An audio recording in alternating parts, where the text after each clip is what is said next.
Hello, my name is Brayanoski. And I'm Austin Morales, and you're watching Then Your Gamer On.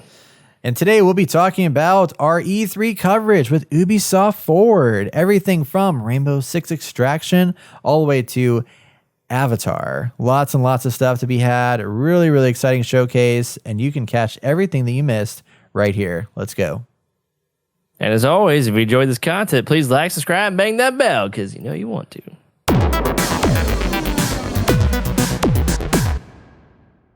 I feel like there was a really good showcase at Summer Games Fest with a lot of different games and stuff like that. I feel like Ubisoft had a couple really strong hits, but then a lot of it was good. It was actually good. I'm saying that as I'm going through here, I'm actually kind of, I don't know. How'd you feel about it? Okay, I didn't watch it, but I saw all the trailers after the fact, and I think I enjoyed the trailers coming out of here more than Summer of Games. Yeah. Or Summer Game Fest. Now that I say it, I mean, there was obviously more stuff at Summer Games Fest, but I feel like Elden Ring, the highlights were, or the Summer Games Fest, the highlights were Elden Ring, the Tiny Tina's Wonderland, and then a couple others that we mentioned earlier, which now I'm forgetting already. I mean, Elden Ring's the big one, but it's still not like, for me, it's not like,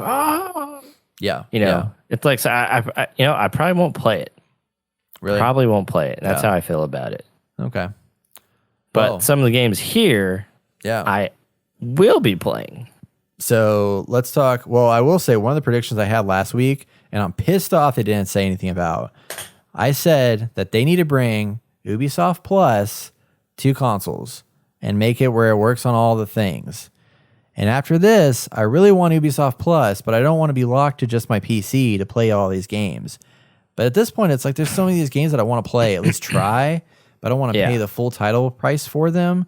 And Ubisoft Plus is that answer, but that locks me to my PC, and I was really pissed. But anyway, Rainbow Six Extraction. That is the new Extraction? Extraction. Extraction. Rainbow Six Extraction is their new game that was previously called Rainbow Six Quarantine, but obviously it was renamed for obvious reasons. And now it's Extraction. And I noticed one of the things, did you notice that every single trailer had a Ubisoft original at the bottom of it? Ooh. That's a new branding thing that they're starting to do, which I don't know if they're doing it because it's like for a filmic thing or what the deal is, but I kind of appreciated it.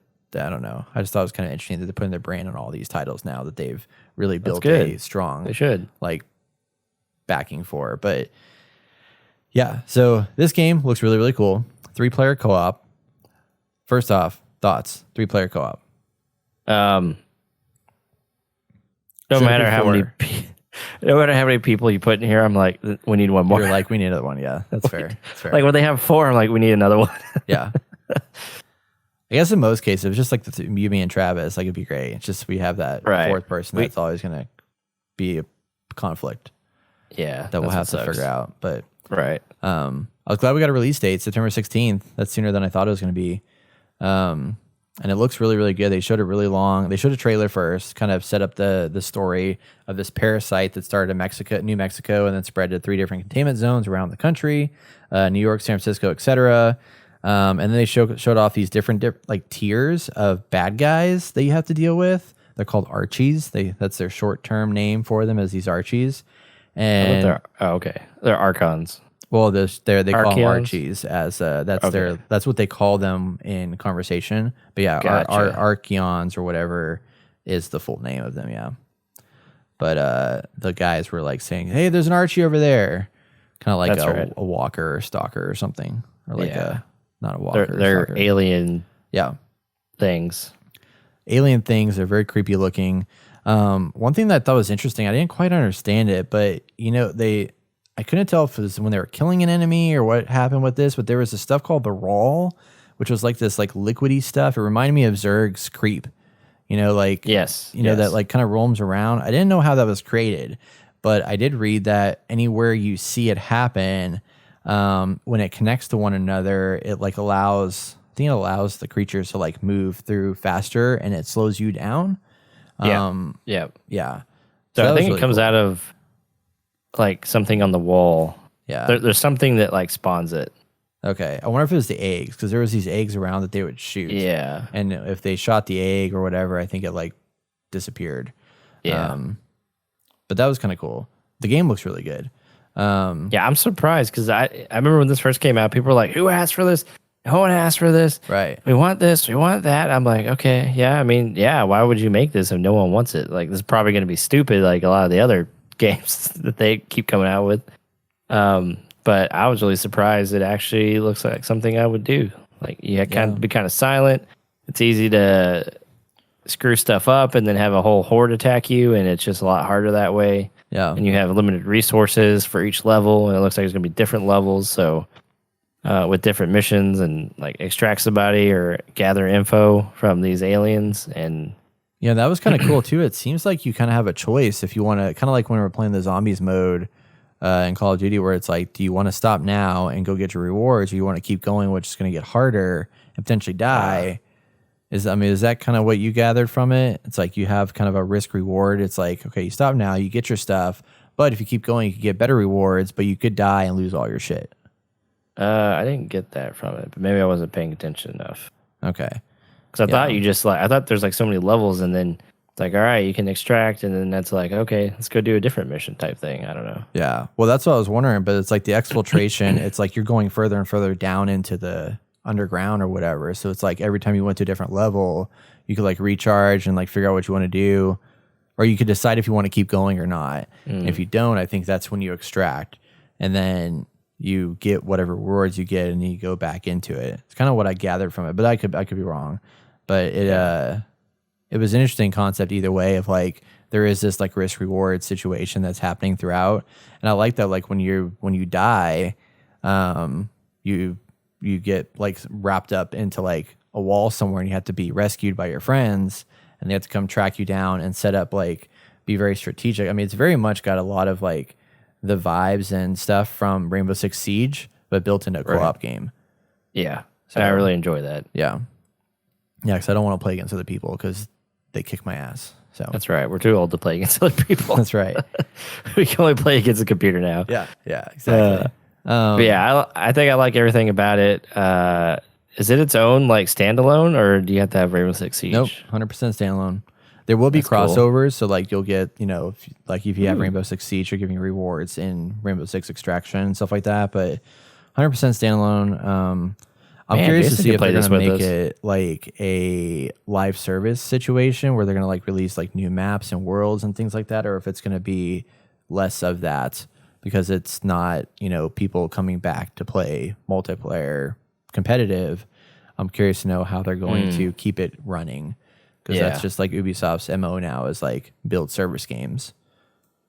If it gets popular enough, I assume they would, because that's just money they're just leaving on the table if they don't do anything with it. I'm just like wondering what they'll do, like I guess you could add more abilities and more zombie new levels, alien creatures and stuff like that, but better rewards, so whatever rewards you get.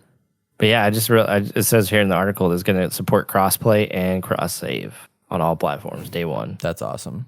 Yeah, that's amazing, dude. See, more reason why they freaking need to give me the Uplay or Ubisoft Plus across the systems. That makes no sense. Yeah. So Jason's gonna get it. Yeah. The next thing that they announced, and I do want to talk about this because I was shocked that this was back, Rocksmith, but in the form of Rocksmith Plus, which is a subscription service now that is going to teach you to play guitar. And watching this trailer was like kind of interesting because I've been wanting to learn how to play the guitar for a while, and I have a guitar and I haven't learned how to play it, and I haven't found anything that's like really working. But this one is a subscription that you sign up for, has a ton of really big time licensed songs, and you use an actual guitar to play it. So you can connect your guitar to the to your PlayStation or whatever device you have and play it. I think there's like an adapter that you can plug it into. But one of the things that they mentioned here that I thought was really fascinating was you can also have your phone, and your phone will use like sound or visual cues to where you don't have to connect it to anything. Your phone or your iPad will like register and somehow be able to detect the notes you're playing as you're playing them, so that it can basically record for you without having to connect anything to anything, or without having to connect stuff with wires. So you just have to have your guitar in hand and then an amp, for whatever you use to like play your music, or just a standard acoustic guitar, and you can play with your phone and not have to like connect the two together. I was like, wow, that's pretty wild. Will that work well? I don't know, but in 10 years, there could be famous artists being like, yeah, I started on Rocksmith Plus. Yeah, seriously. Pretty impressive. Also releasing in September, which is nuts, is Riders Republic, which this trailer got me stoked, like really excited. I knew you'd say that. Oh my gosh, man. It's crazy. There's like 64 players in these freaking maps. Like you can be flying like wingsuits and stuff with 64 other people. Like, holy shit. I got to find people that want to play games like this. If y'all listening and you want to play a racing game, such as what we'll be talking about later, or this game, please let me know. I want to play with somebody. I can't get Austin to do it. Maybe he'll try this one. I don't know. Probably not. But I want somebody to play this game with me because it looks so good. I love Steep too, so I'm hyped for this one because it's got more color, and the biking and stuff down the freaking mountains and shit was like super crazy. It was awesome. I mean, in theory, this game, if I had this game when I was a kid, back when I liked Tony Hawk and stuff, oh yeah, probably would have been into it pretty heavily. But I just want to play other games now. Yeah, well, I'll play this in September. They have fucking jets? What the hell? Yeah, it's like weird jet shit that like flies by and stuff like that. But you can like wingsuit, you can do the bikes, you can do snowboarding. Yeah, it's wild. Tons of extreme sports all over the place. It's amazing. I mean, the concept is crazy. Yeah, no, it's definitely. I respect it. I'm glad they gave themselves more time because they delayed this game, and you can tell that it needed it. So very cool. One thing that I was really bummed about is they were like, Ghost Recon Breakpoint, 20th anniversary of Ghost Recon, but we're not going to tell you anything. It's pissed off. I wanted to see what they're doing, but hopefully at the Ubisoft Forward later this year, we'll see it and get some kind of badass, like, just want more Ghost Recon in my life. So good. Yeah, whatever. Yeah, it's great. But hey, did they start off with just dance for this? No, they didn't actually this time. Wow. It was towards the end, yeah. Which looked, Just Dance, same deal. Todrick Hall doing music. It's great. Just dancing. Go check it out. They did, however, show this Valhalla DLC. So I thought Siege of Paris was coming out in November, but it's actually coming out this summer, which is crazy. It looks really good. There's some really cool stuff in there. It looks very big, much more open-ended kind of gameplay. They're adding one-handed swords to the game in the future update recently, and they're also adding discovery mode that you'll be able to play to just learn more about the history of Valhalla and the world that you're exploring. But the DLC looks great, and I'm very impressed with what they've done with this game because, I mean, the campaign was super long, and then they've already brought out a DLC for it. They have another one coming down the pipeline, and it's all included in that whole season passy thing. Totally worth the money. Surprisingly. All right, the history thing is crazy, man. Crazy to me. Well, they brought that out for Odyssey too, which was like fascinating. So it's kind of cool to like go back and like, I feel like it'd be really interesting just to play the game just for the discovery mode to learn the history of stuff. That's the thing. Well, I mean, if that's the way you want to play a game, awesome, more power to you. That doesn't make sense to me. Like, the game is meant to be played to have fun, to do all this actiony stuff. Obviously, to each their own, that's fine. But for me, I feel like, I'm just going to skip all that. I mean, that's why I don't read a lot. Yeah. Unless I'm forced to, and it's like the part of the game that needs to be read. Well, you're more of like a visual learner. I mean, with you like, you consume through YouTube and video content and stuff like that, where some people are into, I mean, just kind of what you're into. Because I used to like the early days of Assassin's Creed, whenever they like had stuff about the different landmarks and stuff like that, I read every single one of those things. Like whenever they had like a little like dialogue or bit of like text about the Parthenon or the Colosseum or whatever, I was like reading all that stuff. And I sought it out too, because I was like, I got to read this. I got to learn this history. It's really cool. So the fact that this is like you explore the world and discover it on your own is kind of interesting. Not that I'm going to like sink my time into it, but. Well, I guess the bigger topic I'm trying to say is like, man, I mean, it is amazing and astonishing that they can go to this depth to like rounding out this game as something more than just a game. At the same time, is it necessary? How many people actually use it, basically? Yeah, like they're putting all of this time and effort into this game. Like this game when they could be putting this effort somewhere else, all that money and time spent. It just doesn't make sense to me. But hey, I mean, if a significant amount of people want that, that's awesome. Yeah. Yeah, it's true.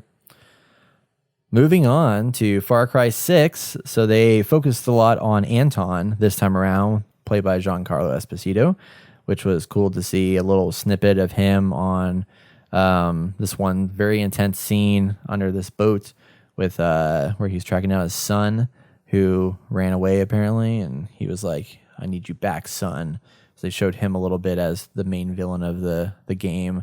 Then they announced a season pass, which includes they're always doing something crazy with Far Cry, like season pass stuff and extra content. But this one takes you back to visit like the old villains from the last 3 games, but you get to play as them in these 3 DLCs, which is wild.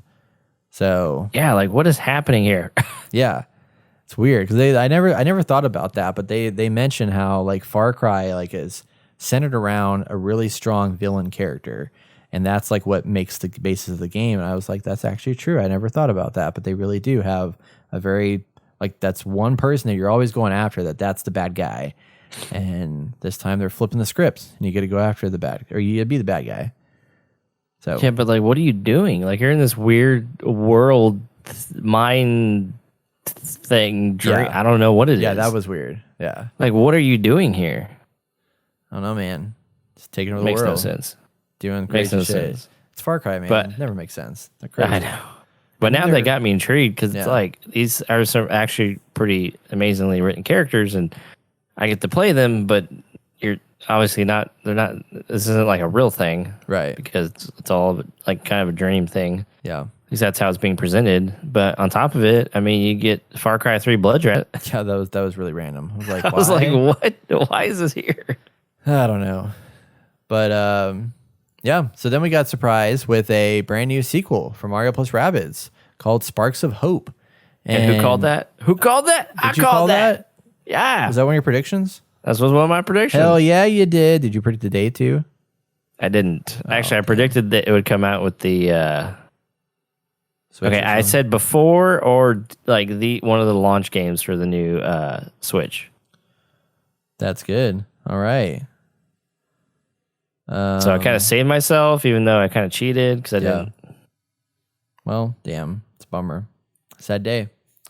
But hey, you got Is that it? part right, which is good. I did. Yeah. I knew it was coming. It was yeah. about time they released one. Yeah. No, I'm excited for this. I like the first one. I didn't finish the first one, but I got pretty far and had a good time with it. And this looks really cool, just going up in space and having a different, traveling around the galaxy. It's kind of reminds me of the Super Mario Galaxy a little bit. Yeah. But with Mario It's- Rabbids. It's open world too, Oh yeah, that's right.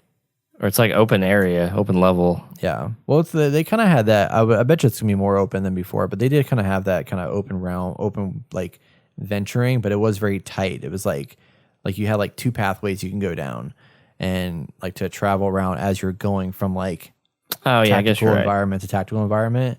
Okay, yeah, you're right. You're right. But So I guess not much has changed. yeah, but it does look a little bit more open. The graphics a little bit better, which is cool. Yeah. So yeah. I'm excited, man. This Hell is yeah. great. I don't know. I didn't think I would enjoy this game. So thanks to Luis for turning me on it, Yeah. because I was not going to play it. Right. And then we ended the showcase with one more thing, and it was Avatar Frontiers of Pandora finally revealed. The game Avatar that the movie. Ubisoft Massive has been working on. Massive Entertainment, actually, the ones that make Division, have been working on this game for a while. And it's coming in 2022. There it is. I don't know why this exists, because, I mean, Avatar was big in our day. Like back in, we were in college, weren't we, when it came out? I don't, man. I High feel school like to we're college? even younger than that. No. Because remember, we got high. Oh, yeah. Y'all We got could high. see it. So yeah, it was definitely college when we got high. And man, it was huge, and people loved it. And our generation for sure, like, have Yeah, you're a soft right. spot for it. Came out in 2009, so right after we graduated from high school. Yep, there it is. And I just like, how excited are people for this? That's why I'm a little like, I mean, it looks really, really cool, but like, it's definitely one of those things where it's like, just because of the fact that the name, like if they took the name Avatar off of it and it just came out as this like new fantastical world and stuff like that, I'd be like, oh, that looks really badass. And I'm like, man, Avatar, okay, well, that came out literally 12 years ago. I've kind of forgotten about it. Supposedly James Cameron's working on like 4 of them at once. Yeah, that's kind when those are going to come out, I have no idea. But it's just it's strange, but it looks cool. But I'm curious to know what the gameplay is going to be like because they didn't really obviously delve into that. I wonder if there'll be factions because obviously there's 2 sides to this. Yeah, there's the humans and then these aliens. So I wonder if like there'll be something with that. Yeah, could be. Because that would make it more interesting if you can kind of choose your faction or you're just the aliens. Would you be like, the blue people or the human people? Yeah. Yeah. I feel like it's gonna be very much a story driven game. Right. But it's from the guys who did Division. So I mean they're all about open world looter shooter things and stuff. So I mean that's what I'm thinking of, man. Like it's gonna be open world. I mean you're probably playing as the blue aliens and because I forget what they're called, and then you just take out the bad guys, and but you'll be able to customize. It might be fun. It might be fun. Being in this alien like planet and jumping through trees and flying these alien pterodactyls. Yeah, Navi. That's what they're called. Okay, yeah. We'll have to see. I need to see more before I make like a educated guess. Yeah, because right now I'm just like, who cares? Who cares? And people hate, like, some people like are done with the Division because it just hasn't delivered. It's just so bland and so repetitive. Girl, it's right. I mean, just because you give them the Avatar universe doesn't mean they're going to make a really good game. Right. So, I don't know, man. Cool. I'm a little lackluster so far in this E3 lineup here. I know. I will say now that we've talked about the Ubisoft one, like there wasn't anything bad from that. I mean, obviously Just Dance I don't give a shit about, but like there were some really good announcements, and I love that they gave credit to all their like they did a little bit of like fanfare for Siege, and they did a little bit for Assassin's Creed, and there was some good stuff there. I agree. So far, this is the best one. Yeah. But like overall, there hasn't been anything like, holy shit.